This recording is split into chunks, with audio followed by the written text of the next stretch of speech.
When did you first meet Rocky Marciano? Well, the first time I met Rocky was uh, in Michigan in 1947, 48 in Holland, Michigan.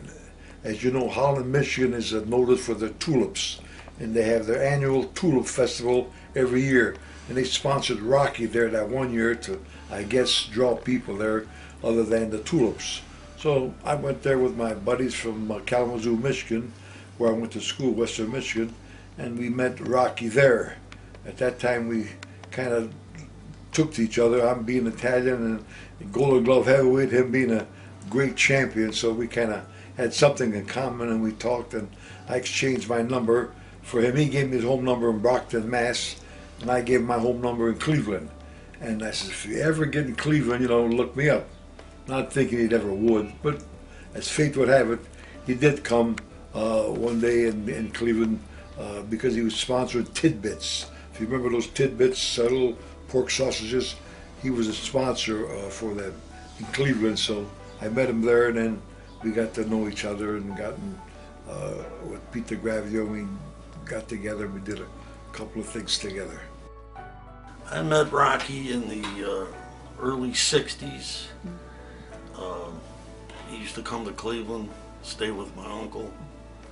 I used to caddy for him, and he taught me how to box. It was the early '60s, up till he died in '68. Now, Rocky and Pete DeGravo owned a few companies together. What do you know about that? Yes, well, I'm a partner with him. Rocky and I and Pete had this Dome machinery. Big machinery. We used to buy and sell heavy equipment all over the country and the world.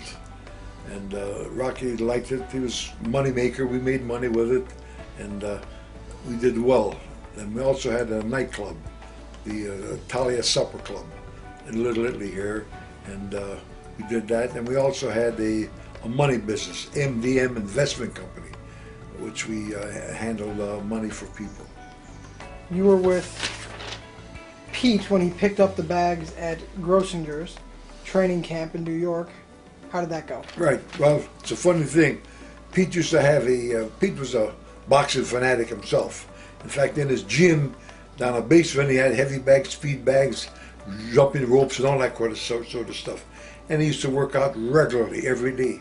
So Rocky and Pete and I were friends. So Rocky came to his house one day, and Rocky started hitting Pete's heavy bag. And he ripped it. He hit it so hard the thing ripped. And Pete was really, Rocky almost felt so bad. He said, I'll repair. No. Pete said, you have to pay nothing. Don't pay nothing.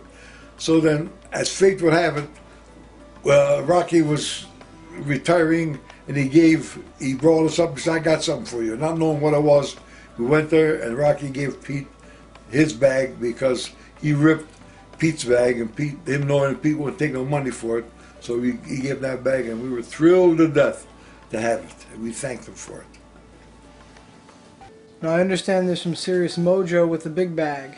Tell us what that's about. Well, there's something like I don't know, mysterious aura surrounding them bags. Rocky always said, he always told me when he was teaching me how to box, if you work out on this bag and do what I tell you to do, in 6 months you'll be able to knock out any man on this earth with one punch. And I come to find out that that was true. And same thing with my brother, and I had several friends that worked out on the bag, and the same thing. It was just amazing how strong you got and how the fight was over real quick. If you hit somebody in the head, you were done. So just a mysterious, I don't know how to explain it. It just took over you. Really cool.